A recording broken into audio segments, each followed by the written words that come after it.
সকাল সকাল আমরা সবাই মিলে বেরিয়ে পড়েছি অটো ধরে হাওড়া বাস স্ট্যান্ডে যাওয়ার জন্য। হাওড়া থেকে বাস ধরে চললাম আমরা আমতা যাওয়ার জন্য। ভিডিওটা পোস্ট করতে অনেক দেরি হয়ে গেল ঠিকই, তাই জন্য ব্লগটা স্টার্ট করছি ভাইফোঁটারই ইন্ট্রো দিয়ে। আমতায় ধাঁইপুরে যাচ্ছি এখন আমরা দাদুর বাড়ি। এটা দেখতেই পাচ্ছ অলরেডি নারিট মোড়ে চলে এসেছি। এটা নারিট মোড়েরই একটা কালী পুজোর। দিদা তার দাদাকে ফোঁটা দেবে বলে সেই জন্যই আজকে এখানে আসা। এখন আমি বেরিয়ে পড়লাম মামার বাইকে করে একটা গিফটের দোকানে যাব, সেখান থেকে কিছু গিফট কেনার রয়েছে। এই গিফটগুলো আজকের জন্যই কেনা। আজকে যে শুধুমাত্র দিদা তার দাদা মানে আমার দাদুকে ফোঁটা দিয়েছে তেমনটা নয়, সেখানে আরও আমার মাসিরাও এসেছিল, তার ভাইদেরও ফোঁটা দিয়েছিল।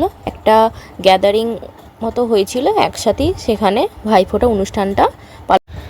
সন্ধেবেলা সবাই মিলে বেরিয়ে পড়েছিলাম নারিট মোড়ে যে কালী পুজোর মেলা হচ্ছে, তো সেটাই দেখতে। তো সবাই এখানে আমরা মেলাতে চলে এসেছি, এবার মেলাটা পুরো ঘুরে দেখার পালা।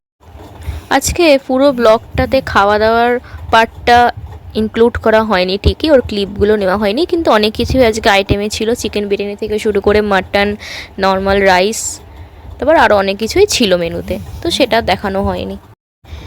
এর আগেও আমি অনেক মেলায় ঘুরেছি ঠিকই, কিন্তু এই মেলাটা প্রচুরই বড় একটা জায়গা জুড়ে বসেছিল।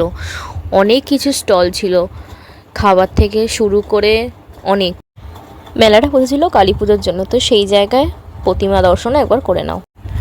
তো দেখতে দেখতে একটা গোটা দিন কেটে গেল। এখন হচ্ছে আমার আর আমার মায়ের বাড়ি ফেরার পালা। দিদা তার বাপের বাড়ি মানে তার দাদার বাড়িতেই রয়ে গেছে, আমি আর মা চলে আসছি।